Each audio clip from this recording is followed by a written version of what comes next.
I've put together some video information pertaining to this mega quake, and that's what I call it, man. Anything over a magnitude 7.5 for me, that's a mega quake. And the folks in Jamaica and Cuba, the Cayman Islands, listen, I'm telling you right now, these folks dodged a super bullet, man. Big time. Because if any of you remember the Haiti quake back in 2010, wow. I mean, they're literally still repairing damage 10 years later. And that's because Hillary Clinton and Bill Clinton stole all the damn donated money and they pocketed it. But anyways, so I wanted to take some time to gather this information because sometimes it's kind of slow coming in, and I was going to do a live stream yesterday and show you what I was accumulating, but again, man, it was just coming in very, very slow. And when the information started coming in very slow, I thought to myself, oh dear God, there was massive destruction in Jamaica. We don't have any information coming out of Cuba, but I'm very familiar with Cuba and the island and the layout. There really isn't that much of a population near the southern corner that juts out from the bottom of Cuba. Not very many people live there, but I can guarantee you they felt that earthquake.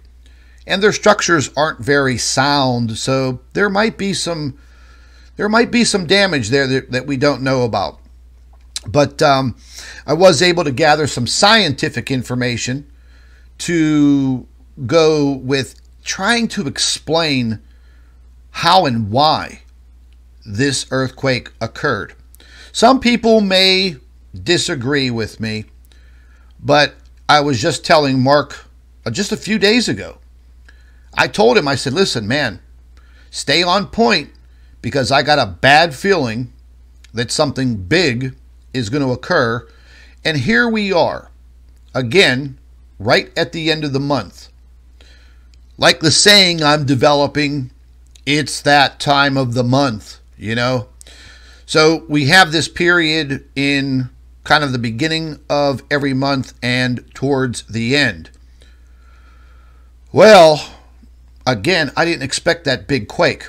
Let me get into this video information that I put together for you folks, and we're gonna explain this and why it happened. And this is not going to be the last time that this happens in the next 60 days, because we're just about 30 days into the month of January. So I'm going to start off by this coronal mass ejection. And an Earth-facing coronal mass ejection, depending on its strength and the power and the speed, it can take anywhere from 1 to 5 days to literally impact the Earth. It all depends on those dynamics. When I saw this coronal mass ejection set off, I thought to myself, wow, we're probably going to catch this within the next 2 to 3 days. Bingo, man. I mean, right on the money as far as the timing. Some of the models were off just a little bit. But let me go ahead and bring this up and we'll take a look at this this CME real quick. Let me jump out of here and we're going to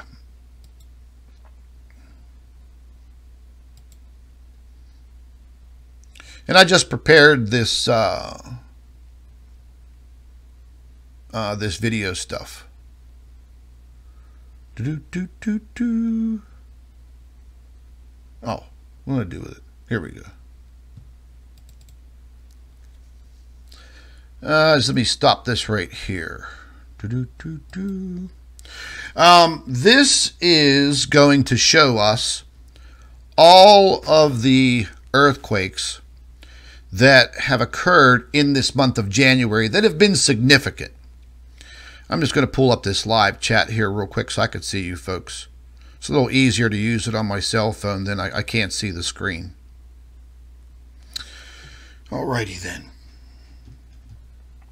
So what this animation is going to show you, here's the ticking clock right up here, and it's going to show you the earthquakes as they're popping off. So I'll go ahead and let this play. I'm going to crack me a Red Bull while we're at it.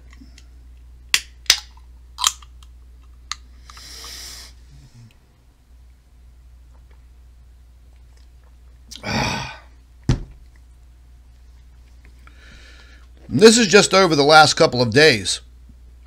I didn't play the whole entire month on this animation because the earthquakes were just splattered all over the globe. You really couldn't even see what was happening. But you could see a lot of magnitude 5.2s, 5.5, 5.7, 6, 6.2, 6.3. They were just basically the last couple of days just littering the entire planet. And as of lately, you know, we're kind of getting used to these magnitude 5s. Last year, we were just getting used to the higher magnitude 4s. So now you see it progressing. We're getting used to the higher magnitude 5s probably by maybe after we complete this other cycle, July, August, September. July, August, September, we'll probably be getting used to a lot of very high magnitude 5s and low 6s. So what I'm trying to say, folks, is the seismic activity here on this planet that we live on, it's increasing, it's getting worse, and the potential for damage and loss of life is going to increase, okay? Not trying to be a fear monger here, but those are just the facts. Just plain and simple. This is not the video that I wanted to start off with. So let me go back real quick. I wanted to show you guys the coronal mass ejection. I don't know what I was thinking. What did I do with it? Don't tell me I didn't save it again. Oh, I did save it. Real quick, what we're going to be looking at here, this is the coronal mass ejection that was between the 25th and the 26th of January. You're going to see this large flash on the screen. The reason why you're going to see that flash on the screen on the coronagraph is because this satellite space probe sits about 1 million miles away from the Earth, between the Earth and the sun. So this is our direct view. So you're going to go ahead and you're going to see this. So I'll go ahead and let it play. You see that flash? Watch carefully.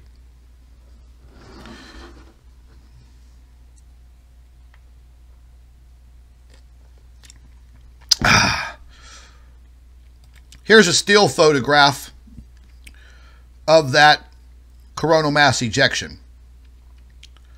The detectors picked up what we refer to as kind of a halo. Now, this was not a halo type coronal mass ejection. However, it was picked up instantly on the coronagraph. I thought it was an amazing shot. Whenever I saw this one still photograph, that's when I said to myself, oh boy, this looks a little intense. A coronal mass ejection pointed towards Earth doesn't have to be a massive, large-scale halo type CME to cause a big issue on the Earth. Taking into consideration that we're in this solar minimum. The Earth's magnetic field is slightly weakened, which it's actually going to get a little bit weaker here as time goes on through this solar minimum. But when I saw this, I said, wow, we're probably going to get whacked here pretty good as far as earthquakes go. And that's probably going to be, again, this could be anywhere between 1 and 5 days. For people like us, you know, sitting at home and only having public access to a lot of this information, we could never know when it's going to hit. But on the average, it's about 2 to 3 days. So if you take a look at the date at the bottom, you're looking at the 26th of January. Well, this big megaquake hits yesterday, which was the 28th. So we're pretty much right on point with that. Let me go ahead and start this up again, because there's some other data in here. Now, I'm going to stop it real quick. This is the CME tracker, and you have the dates up here, and you have the Earth in the center, and the yellow dot is the Earth. You're going to see the coronal mass ejection come away from the sun, and it's going to be directed straight towards Earth. Up here at the top, you can kind of judge, if you put one eye on the screen and your other eye on the date and timer, you can kind of judge when the CME tracker's predicting this coronal mass ejection, because the space probes are actually judging and trying to triangulate that speed when it's going to arrive at Earth. So let me go ahead and just run this a little bit. Okay, I'm just going to back it up just a little bit. It's hard to use this slider. Okay, you can barely see where my cursor is right there. It says the 27th, but the coronal mass ejection has already occurred, and it is now moving away from the sun and directly towards the Earth. Once again, you see that little green square right there? That's the Parker space probe out there that's supposed to be out there examining the sun up close. Remember a week ago, maybe 2 weeks ago, I was mentioning that coronal mass ejection that passed right between Mercury and Venus. What was there when we made our really good Planet X capture? The Parker space probe. So they definitely sent that space probe out there for a reason, and its position is coming into play each and every time we see this these occurrences. So I'm going to let this run. You'll see the coronal mass ejection headed straight towards Earth. I'm going to back it up just a little bit more. Oops. Now, I stopped it right here because you see this, it's rather faint. It's a lighter color blue. That coronal mass ejection, even though it wasn't very powerful, as in a big, massive halo CME, it was moving very fast. That coronal mass ejection left the sun, traveled 93 million miles in just about under 2 days. Okay, so when it impacted the Earth, and we're gonna see some more data on this, when it impacted the Earth, and when I saw this January 28th, I said to myself, okay, you know, should I go out there and make a prediction that we're going to have a mega quake? No, because if I'm wrong, everybody jumps all over my back. But I did say to myself, we're going to get blasted here. This coronal mass ejection is moving very, very, very fast. That speed is what probably initiated the impact to the Earth, shaking it up just enough, hitting a weak spot, and I can guarantee you at that particular time on the 28th, the Earth was facing the coronal mass ejection right where Jamaica and the Caribbean are. So it's almost like a bullseye. And when we take a look at this coronal mass ejection on the cactus coronagraph, you're going to see that it wasn't a huge, big, broad halo. It was very concentrated, very concentrated. And as the Earth was rotating, at the time of impact, whatever side of the Earth was facing that coronal mass ejection at impact, that's where we were going to have an earthquake. Just so happens there are a lot of faults in that Jamaica, Haiti, Dominican Republic, Cuba. There's a lot of faults right there in that zone, and it's a very weak zone. I have some additional data on that I'll show you, but I knew that this was probably not going to be a good situation. Now, here is the magnetosphere models and the solar wind models. I brought them back to the 27th. You're going to start to see the pulses of energy coming in. And this is just like throwing a fastball, man. This is a fastball thrown right at the Earth, and it was a strike. We'll go ahead and watch this. Watch very carefully. You'll see the pulses come in.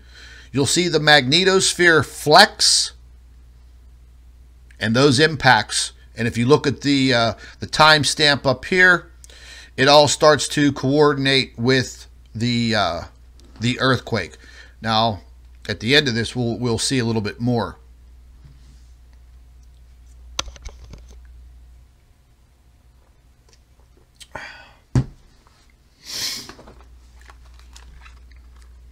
Now these are the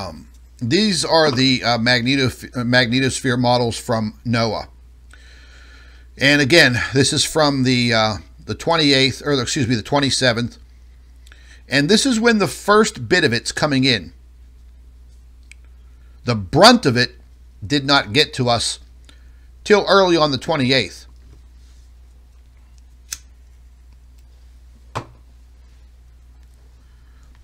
And you could see those are pretty good impacts.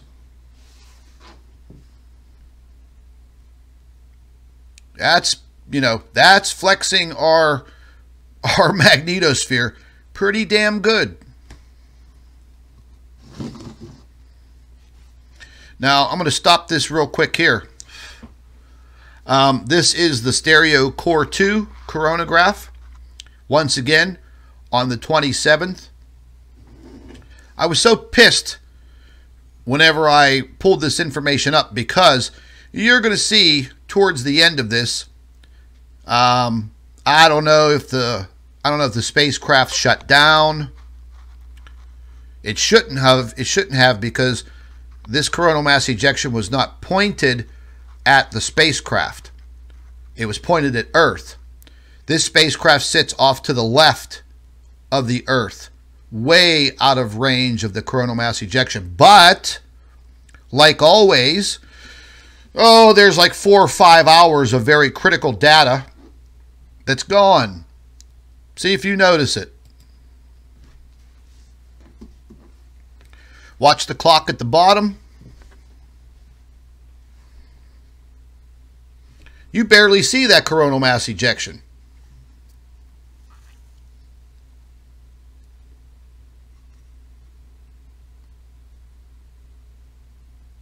And they cut some time out of it. I think like 4 or 5 hours. You see that big skip? Well, it is what it is. Now we're going to be getting into some of the data closer to the 28th here. We're going to be moving from the 27th to the 28th. I just attached this coronagraph showing you guys the Halo event again on the 26th. And then we're going to be getting back into the CME tracker.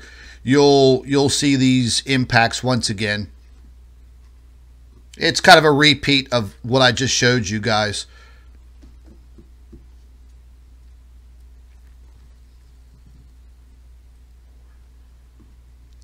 And then once again, we're looking at the magnetosphere.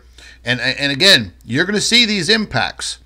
I think I stretched this out through the 28th. No, I did not.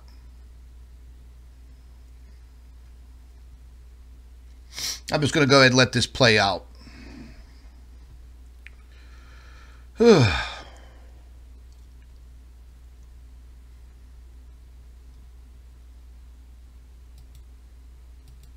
I'm just going to progress this forward a little bit.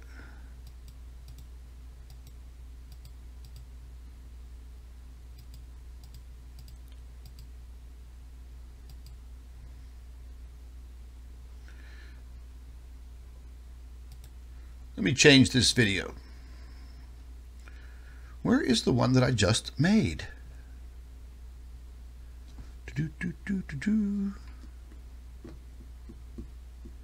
That wasn't it. What did I do with it? I might not have saved it. Ah, shit.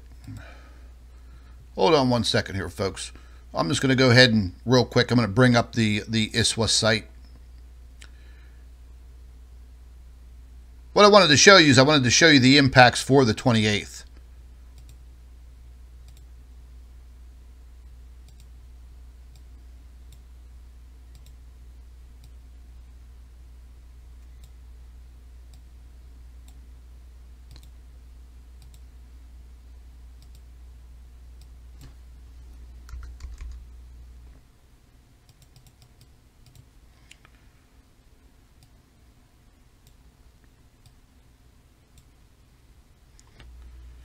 It's going to run now.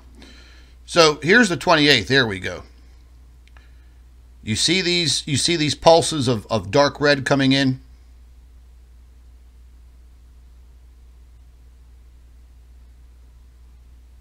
And then that moves into the 29th. I would actually have to take this. You know, I thought I had this all pre-recorded. Damn it. I know I did. What did I do with it?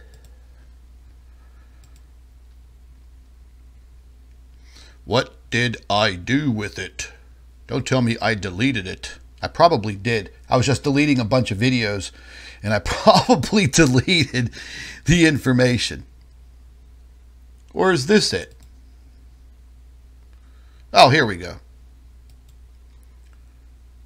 Here's the 28th. Now we're on point.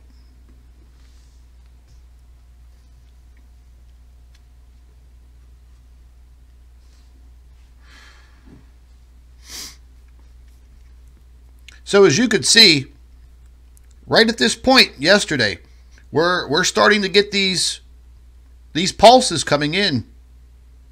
And actually, Mark did a video last night, and he was timing the pulses as they were coming in, the impacts to the magnetosphere, in conjunction with the earthquake.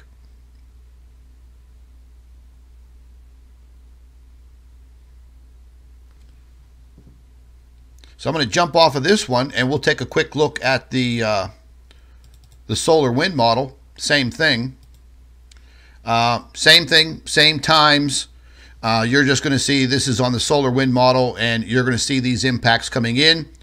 And the impacts on the magnetosphere, again, they coincide with the earthquake. They're pretty damn close.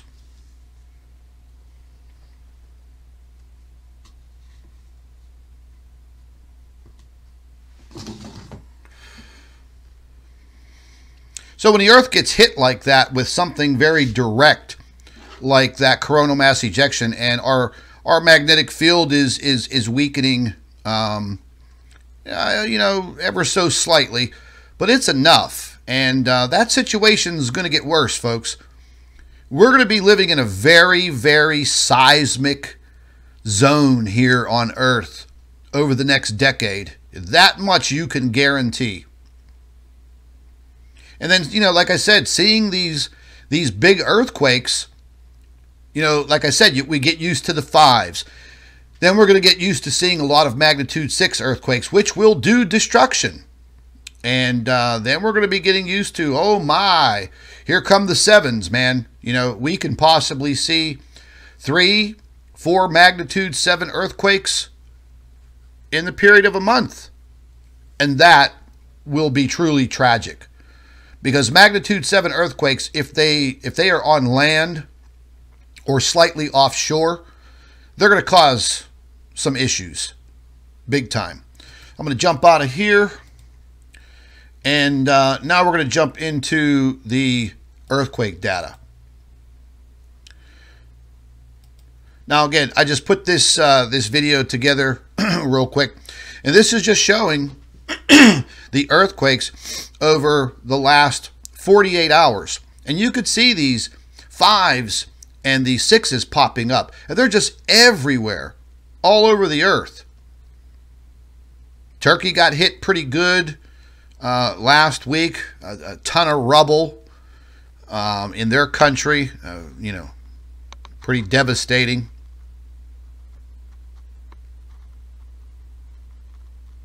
It's like the earth is just becoming this big earthquake pincushion, man. It's incredible. Now this right here, let me stop it.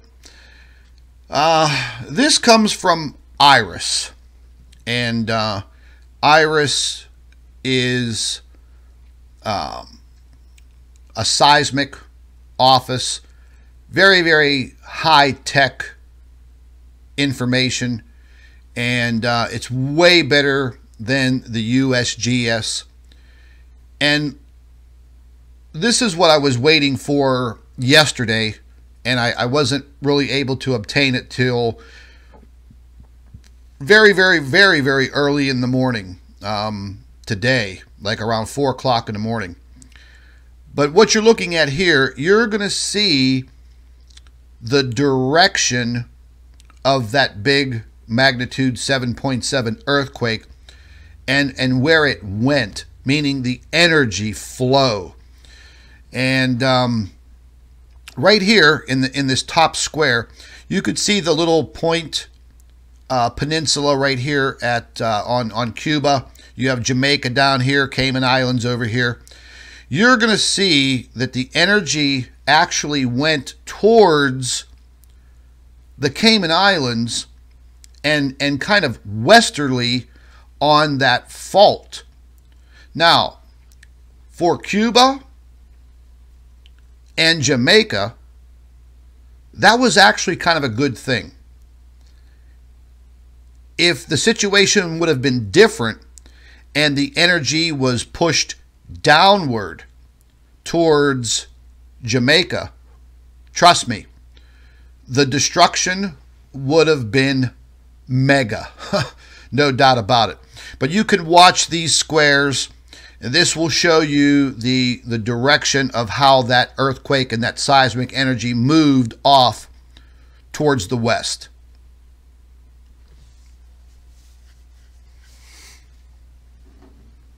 And remember, these are waves, P waves and S waves coming in, and the direction of it was pointed westerly. US Array offers an opportunity to watch the arrival of seismic waves from worldwide earthquakes. Circles on the map represent over 400 Okay, what I wanted to show you guys here real quick, because we're going to be getting into the, let me just stop this right about there. What we're going to be getting into is another seismic tool. This is pretty cool, and this is very, very interesting. And the reason why I attached this video is to help a lot of you understand how seismic waves literally just travel straight through the earth. A lot of you that watch Dutch Sense, Dutch talks about how that energy literally just pushes through the earth from one side to the other. This is also going to, explain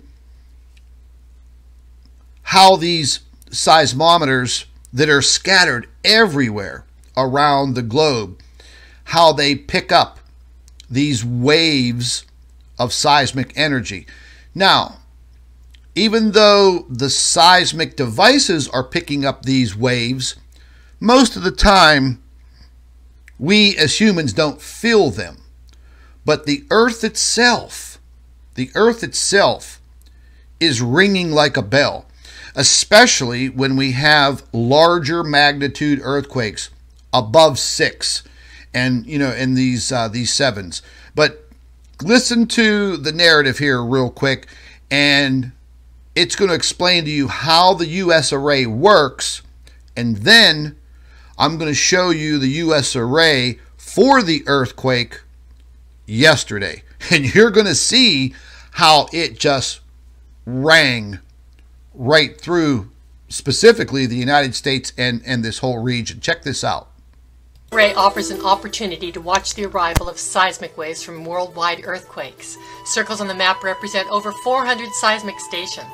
We'll focus on one station out of the array. The seismometer above will register an earthquake, while the station symbol on the cross-section represents a 100-micron grain that shows about 60 microns of up-down motion in this image. For reference, a dime is 1,000 microns thick, and a human hair is less than 100 microns. We'll use the magnitude 7.9 earthquake in China to watch seismic waves arrive at the 2008 array of seismographs 11,000 kilometers away. To understand, let's take another cross-sectional view by rotating the map as if you were looking east from over the Pacific Ocean, allowing us to highlight vertical motion. The PNS waves show the faint shading of smaller offset, whereas the surface waves record a stronger movement.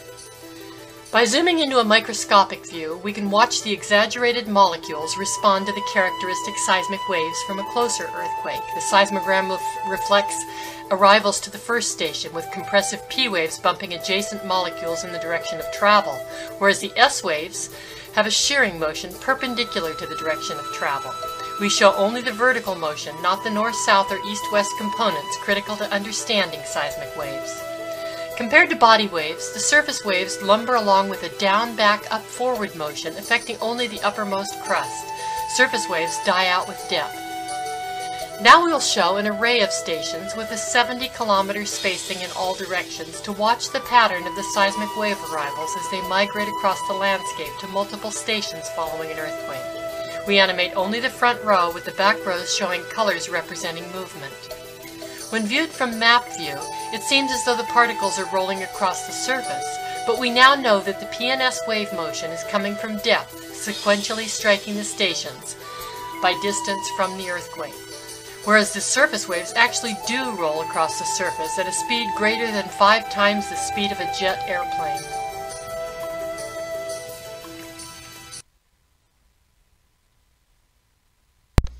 So five times the speed of a jet airplane. Well, that's over 2,500 miles per hour, if not more than that. So you can see how earthquakes and the energy, literally like a ripple effect, just spreads right out. And that will help you to understand the differences between these initial P waves and the S waves. Now, I've been studying earthquakes and seismic activity. Oh my, I don't know. It's been, wow, man, I'm starting to show my age. It's definitely been close to about 20 years. Understanding how seismic activity works, the dynamics of it, and how it affects the earth is pretty important. It's really not going to help you predict earthquakes, but it will help you understand how that destruction occurs and why that shaking happens. And the further these waves roll across the earth, you know, you could be 100 miles away from the epicenter, and you know, the S waves can hit a building and just crumble the building or the structure. Now, this earthquake in just off the shores of Jamaica, people in Miami were evacuating out of office buildings and running into the streets because the buildings were swaying. There's video of it. I actually spoke with a friend of mine in Miami. He's a banker. He works on Brickell Avenue in a beautiful glass skyscraper. His office is on the 31st floor. We spoke last night. Direct quote from him. He said, "Scott, I about shit my pants. I thought the building was going to fall down."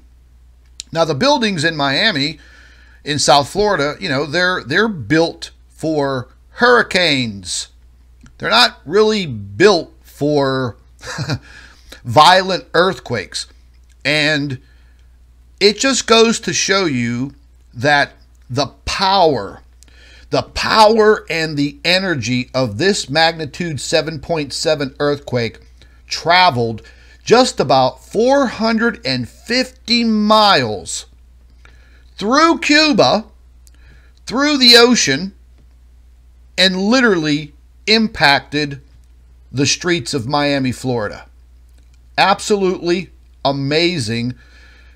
And it's a good thing that the structures were sound enough to accept the shaking, but it really, really, really startled a lot of people in those office buildings.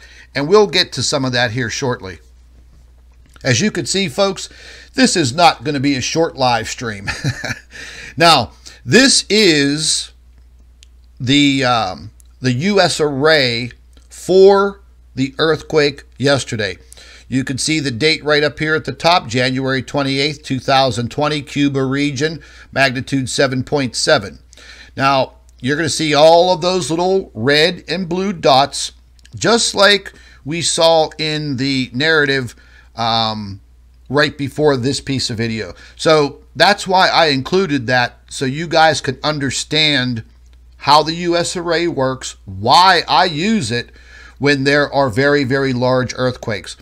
At the very bottom here, you see this sliding scale here. That scale works. It's going to be moving. And you could see the small letter P. You could see the small letter S. And then there was the other earthquake. Now check this out. Watch this as this whole part of the United States, all of these seismic devices are just going to light up like a Christmas tree. Check this out.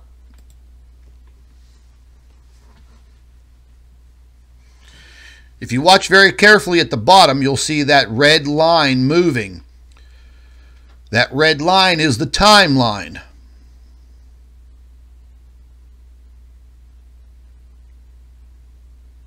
I mean, it's just literally lighting up all of these seismic devices that are all over the United States.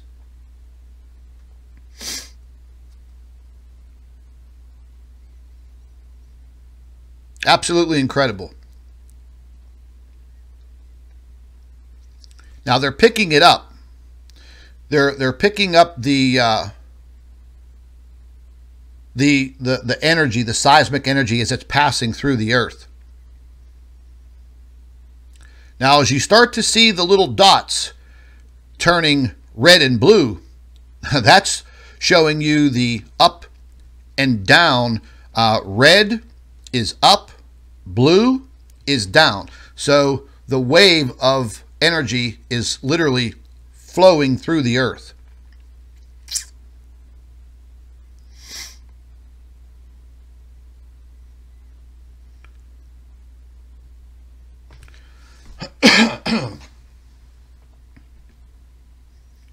And then shortly after, there was the magnitude 6.1, 6.2, further west from the magnitude 7.7 that was closer to the Cayman Islands.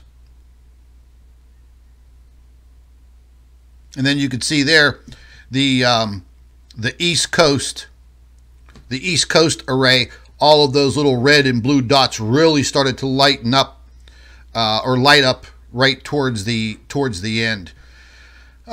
This is another animation, as you could read here. This animation called a ground motion visualization, a GMV, shows the motion of the ground as detected on the U.S. array seismometers. Each dot is a seismic station, and when the ground moves up, it turns red, and when it moves down, it turns blue. Well, we just looked at that video of that 7.7 magnitude earthquake, and man, it just literally lit up large portions of the United States. So I'll go ahead and let this run. You guys can check it out again. It's kind of similar to the beginning narrative that I played for you guys. And it shows you how those waves of energy, man, they just move across the land. So we're catching a little bit of an education on how this seismic activity works, because this was very interesting, this earthquake, because, you know, the shaking of those buildings in Miami, 450 miles away, for somebody like me that studies earthquakes and seismic activity, that was, you know, that was amazing. That was significant to see that. Now, what kind of earthquake was that? A lot of people were asking me about that yesterday. Was waiting to get some more data in. I had to learn a little bit more about those faults. I'm not that familiar with those faults in that region where that earthquake went off. It just so happens that these are strike-slip faults, meaning they're going to be rubbing sideways like this. And that is probably why there was not a massive tsunami. If this would have been a vertical, where the ocean bottom would have rose up or dropped down, that displacement of water, well, we all know you drop a pebble into a bucket of water and you see that array and those waves propagate outward. So this was a strike slip fault, and those two edges of the fault were literally just moving against each other like this. You can see it in this brief animation. And this is what occurred. Now this, I'm going to stop it here real quick. And this is all pertinent information. This is going to show you the history of seismic activity in this area. You know, we don't really see a tremendous amount of earthquakes in this area like we do in the Ring of Fire. But I'll tell you what, when we do see earthquakes in this region, they're bad. They're really bad. The earthquake that struck Haiti a decade ago, like I said, that was horrible, man. That was really, really bad. And, you know, they're still repairing 10 years later. Again, because the Clintons stole all the damn money that was donated to them. But if you watch the timeline right here from 2000 up to where we're at now, you'll see the scattering of the earthquakes. And you'll see, or even here in Jamaica, a scattering of earthquakes. Oh, just about here where my cursor is on that fault line, that's where the 7.7 kicked off yesterday. So you see, there's some activity on that fault. And that fault, you can see where it runs, man. It runs right under Cuba, up and over the Dominican Republic, and out towards Puerto Rico. And then you can see out here by the Virgin Islands, way off to the left, just battered with earthquakes. But I'll go ahead and let this play. And you could see over history that there have been some earthquakes right directly where this magnitude 7.7 kicked off yesterday.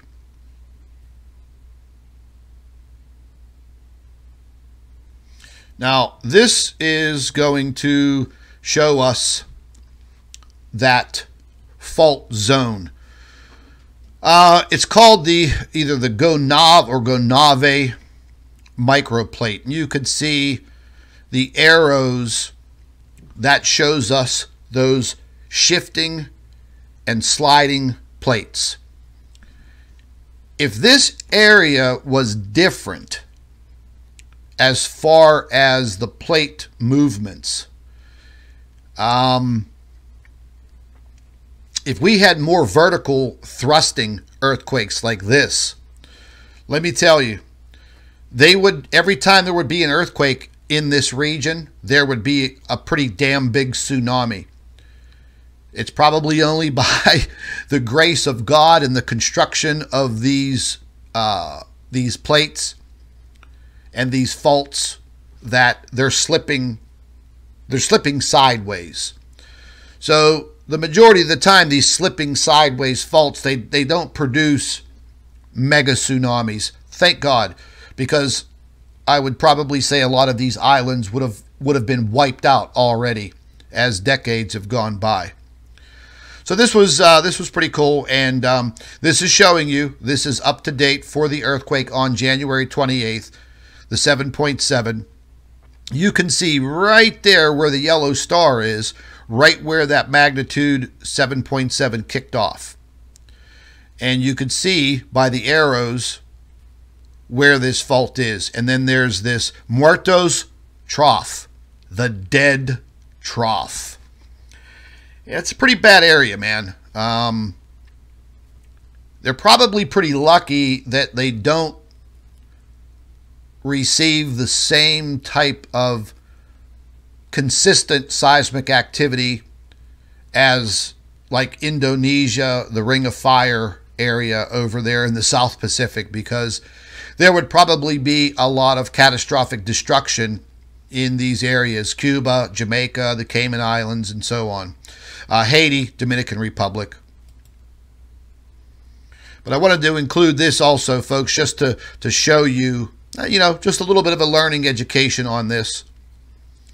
Because I think as time goes on, we're probably going to start to see more seismic activity in these areas. Now, this was something that was very, very interesting also. Right dead center, you see the big beach ball symbol? This is the magnitude 7.7 earthquake that kicked off. That is right there where the pink ball is, the pink dot. That's actually where the epicenter is. Now, you see all of the other little beach balls? Every single one of those little orange and white balls that you see on this map right here was an aftershock. Okay, so that's what this chart symbolizes. That is showing you how powerful this earthquake was. And again, it's only by the grace of God that this region is a slip fault zone. If we had vertical thrusts, like I said, this would be a totally different picture, and we would definitely be talking about a lot of death and destruction in this region. It would have been really, really bad. But charted out, that's what all of those little yellow, or excuse me, orange and white balls are showing you. This is just a quick map showing you where the magnitude 7.7 was. I'm going to stop this for a second. Directly on that fault. I mean, almost damn near center on that fault line. And then these were smaller earthquakes. These were not aftershocks. What you're seeing here in orange, those were actual earthquakes. And then as you move west, this was the magnitude 6.1, 6.2 that struck just south of the Cayman Islands. And again, if that earthquake the 6.2, if that would have been a vertical thrust of the ocean floor during that earthquake, you probably would have seen a tsunami possibly wash over parts of the Cayman Islands. In my past 20-year career in South Florida, I've been to the Cayman Islands, oh boy, I don't know, maybe 15, 20 times. Beautiful island, great place, but it's definitely not a place where you want to be standing looking at a wall of water coming at you between 100 and 500 miles an hour. The water would wash inland very, very rapidly, similar to what we saw during the tragedy in Sumatra and India when 250,000 people lost their lives that day. But again, it's just by the grace of God that this area, they don't have the vertical thrusting. I mean, it could happen, but the majority of the earthquakes are slipping back and forth like this on this fault. So I'll go ahead and let this continue to play off. We'll see more of the additional information. This is a different type of a seismic map that I look at when there are mega quakes. This is measuring, once again, the P waves and the S waves, and it's kind of predicting. It's a little hard to explain this chart, but it's predicting where that seismic energy is going to go. And I'll go ahead and let that play off for a few seconds, and it's showing you that it's going to be hitting the different seismic stations. And then we're right back to the beginning on that. So I'm going to go ahead and jump out of here. And real quick, we're going to jump onto Twitter. And what I wanted to show you on Twitter, oh, you know what? Before I jump onto Twitter, I wanted to show you guys something. You'll find this interesting. I'm going to go to my profile here.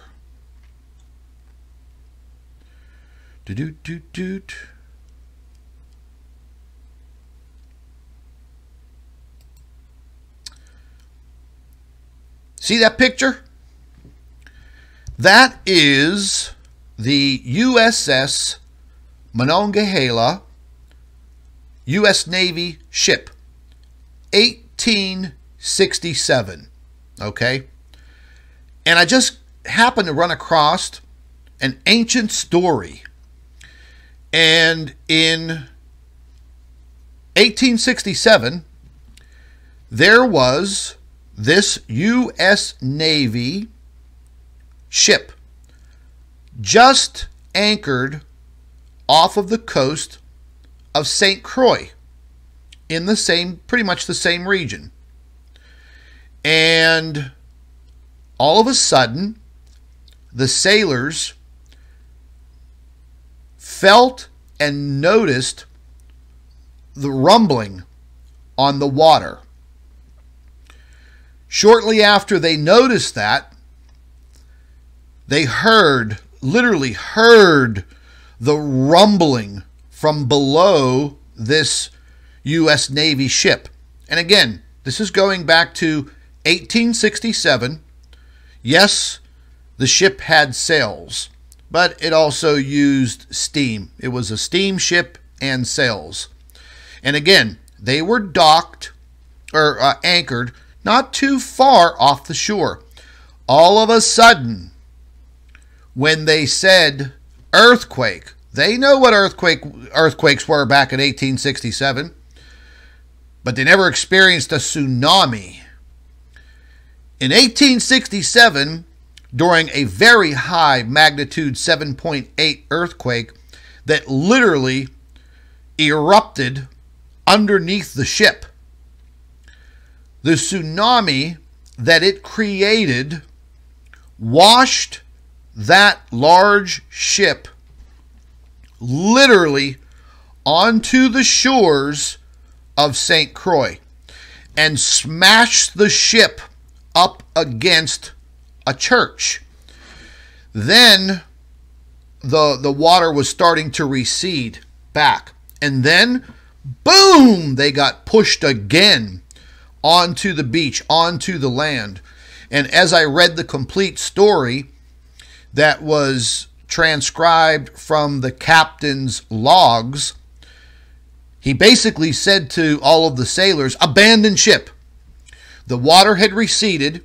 They knew another wave was going to be coming in, and they all started jumping overboard and trying to make it towards the shore. During this period when this was occurring, there was a lot of destruction in St. Croix. The ship was damaged. It was washed up onto rocks, and it did have a lot of damage. A lot of the sailors were injured from being slammed up against rocks and things of that nature. But literally, these U.S. sailors back in 1867 literally experienced hell, not even knowing if they were going to live or survive. I did post this complete story. It is on my Facebook page. There's a link to the exact story as the captain wrote it a few days later after he dried out.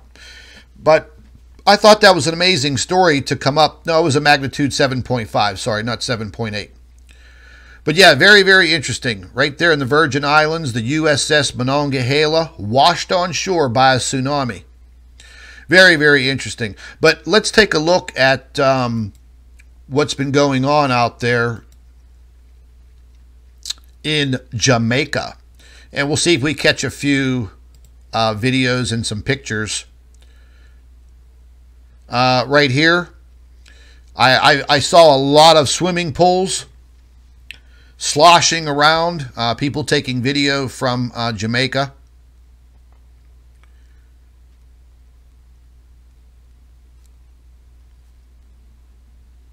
You could see the guy, he started running. I guess they weren't too sure what the hell was happening. And then when he's looking out of his door, he sees the water sloshing around back and forth in his swimming pool.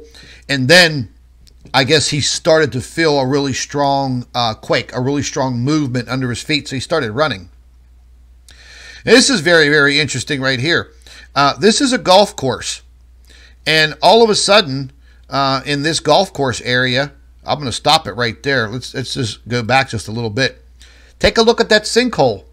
Now, when you start to see these sinkholes, that's a telltale sign of liquefaction way below ground.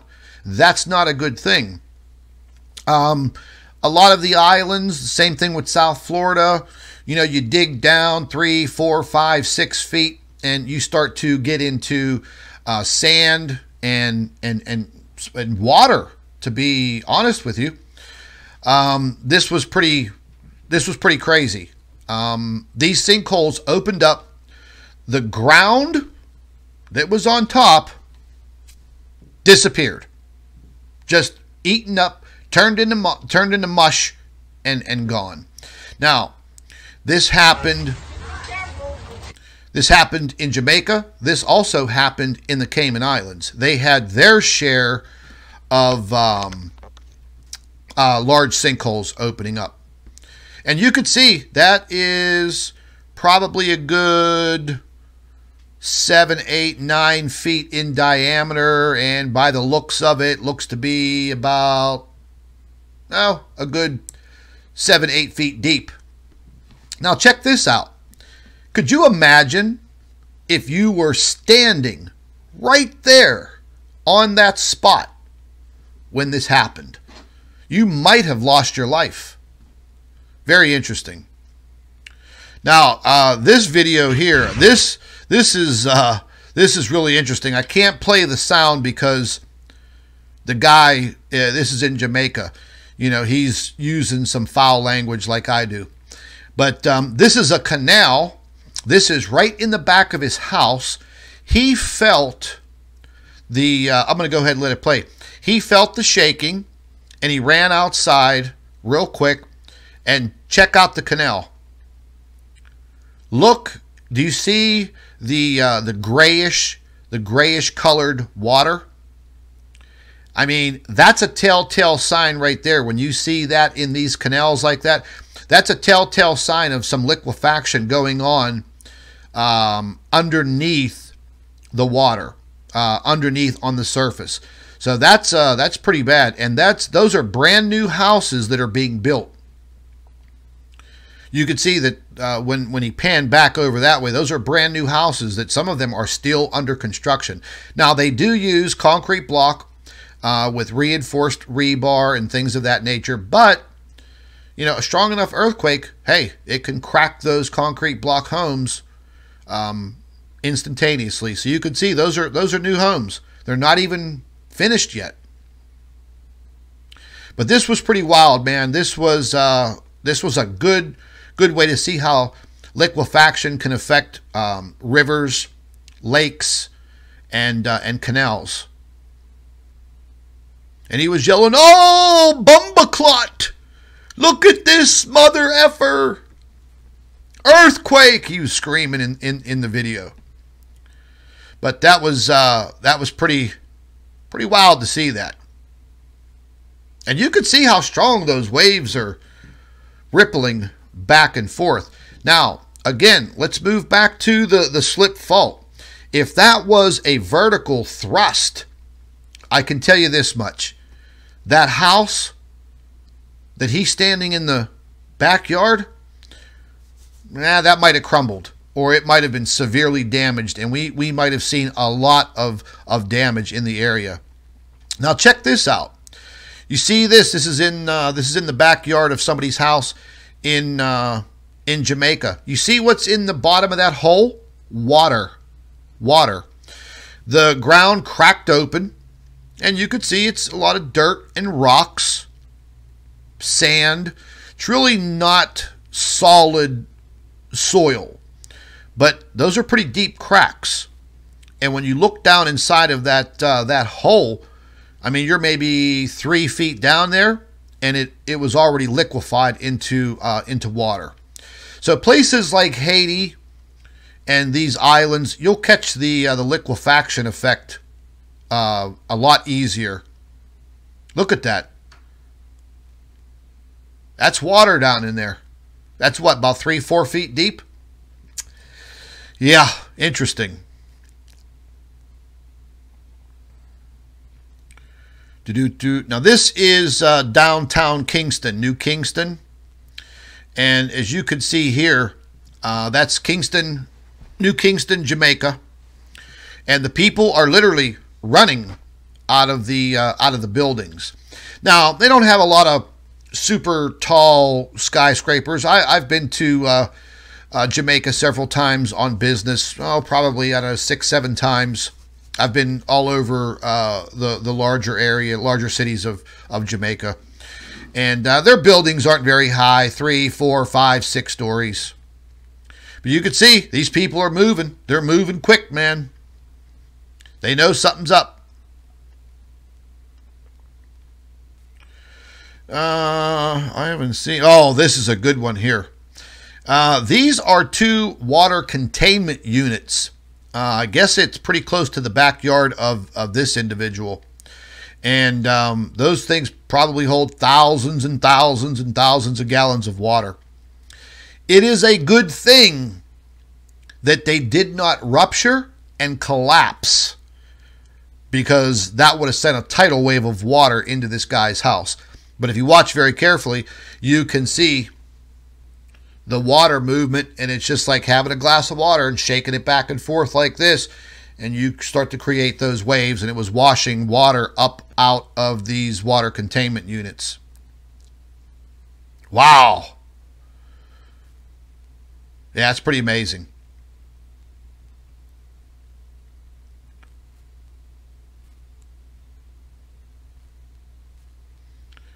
Here's another swimming pool. A lot of swimming pool shots.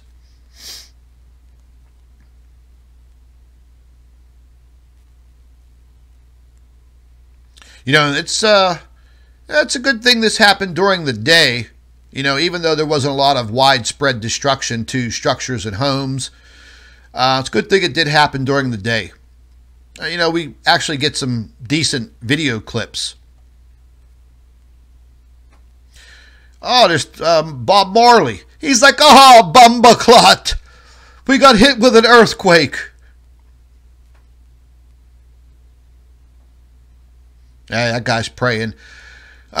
This was an elementary school in Jamaica. And as you can see, all of the kids, the teacher was yelling, get under your desk, bumbaclot.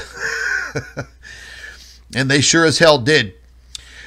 This was a store in Jamaica, a liquor store, and you could see the guy, he felt the earthquake, and he said to himself, oh no, man, let me hold this rack. He was doing a pretty good job till a pretty good jolt shook the entire building, and that's it from there. It all collapsed. Now this is the video right here from downtown Miami. And I know this area very, very well. Worked in an office building in the downtown Miami area for 22 years. Pretty close to Brickell Avenue, which is the banking district. All of the buildings, in the downtown Brickell area, the downtown Miami area, they're, solid steel and concrete construction, but also a lot of windows, a lot of glass. Now, the glass is, hurricane ready. But there's a big difference in a hurricane, category 5, and an earthquake. So, none of the buildings were damaged. But, I've never been in a tall building as it swayed from an earthquake, but I could probably guarantee you that it would be something that I would not repeat. I would not want to experience. And you could see the people were they just said, the hell with this. They were running out of the buildings.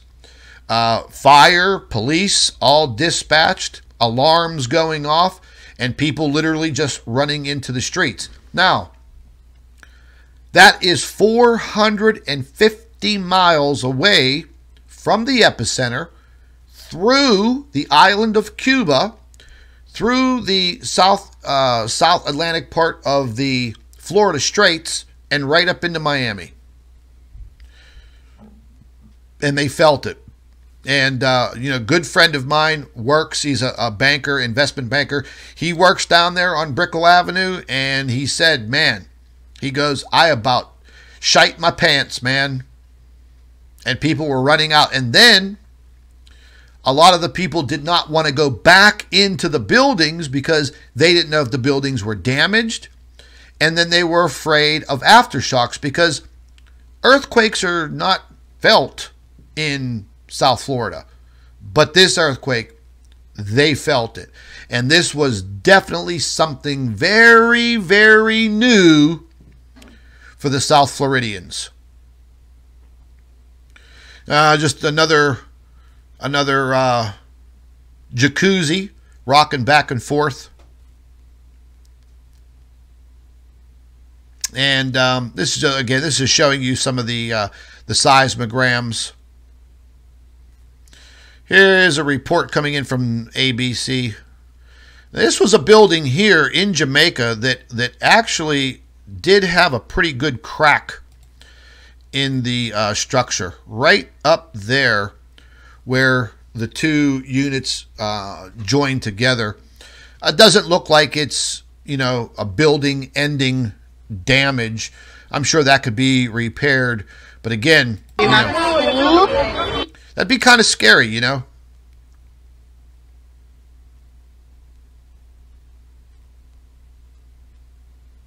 And you could see everybody cleared out of those buildings, man.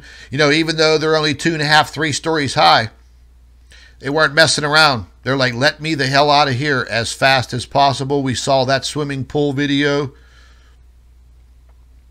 This was the streets of the Cayman Islands. They do have a lot of these brick decorative streets. And you could see all these holes.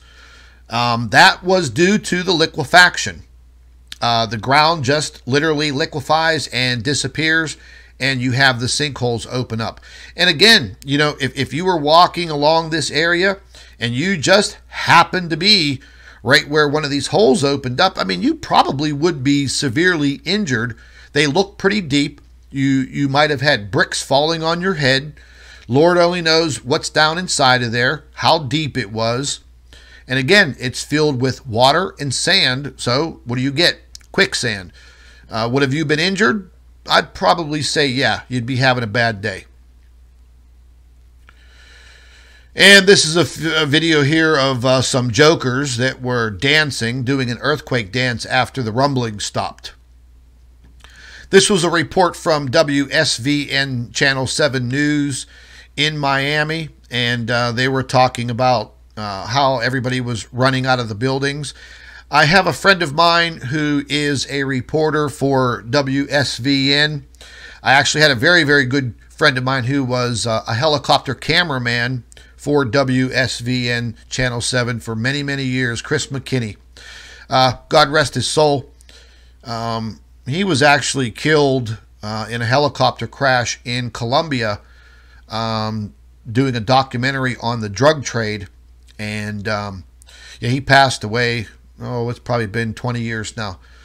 But he's a very, very good friend of mine. And there were WSVN 7's office is not too far from the downtown Miami business sector.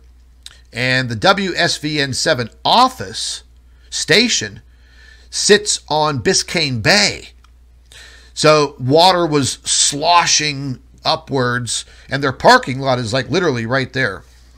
And I contacted my friend down there, started sending some text messages, and he said he ran out of the building because the ceiling tile started falling and splattering all over everybody's desks in the one big newsroom.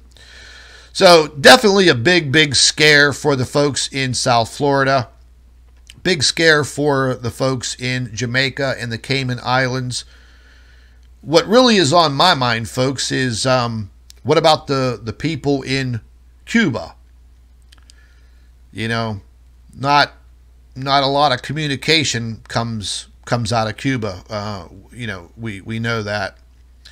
And I don't know if we will hear of anything coming out of Cuba. A lot of these videos are repetitious here. This was in New Kingston. These are people in an office. You could already see their ceiling tiles are falling out, wires, people walking around like, what the hell is going on? You know, in the middle of your work day. And then you could see whoever's holding the cell phone camera is running. That lady don't seem to be moving too fast with that big Jamaican butt of hers, but yeah, I'd be running, man. I wouldn't be moseying along like that. I'd be moving pretty fast. Anyways, folks, I hope you enjoyed the information that I shared with all of you. I hope you got a, somewhat of an education on the way earthquakes work and this seismic activity near Jamaica and the Cayman Islands and Cuba. And we're going to be watching these things very, very, very carefully. Very carefully. Matter of fact, before we end, I forgot to show you guys real quick. Forgot to show you guys what that CME looked like. Sorry about that. I just got so caught up, so much going on. This was the CME that was directed straight towards us. real quick. Let me run this by you guys. I showed it to you on the stereo core 2, where they took out about 4 or 5 hours of data. But that was the coronal mass ejection that headed straight for Earth that impacted yesterday, and I would pretty much bet my life that that is what set off that magnitude 7.7 and the 6.2 down there in or near Jamaica and Grand Cayman. But this is the view from the core 2, and that direction where you see the CME going, that's headed straight for Earth. It's already impacted. I don't think there'll be any more residual coming from it, but we may see some solar wind wreck the magnetosphere a little bit more. We'll see what happens. But folks, do me a favor. Share my videos, share my live streams with everybody on social media. That way we could start to help wake more people up so they can educate themselves. They can understand what is happening, why it's happening. And that's what this is all about.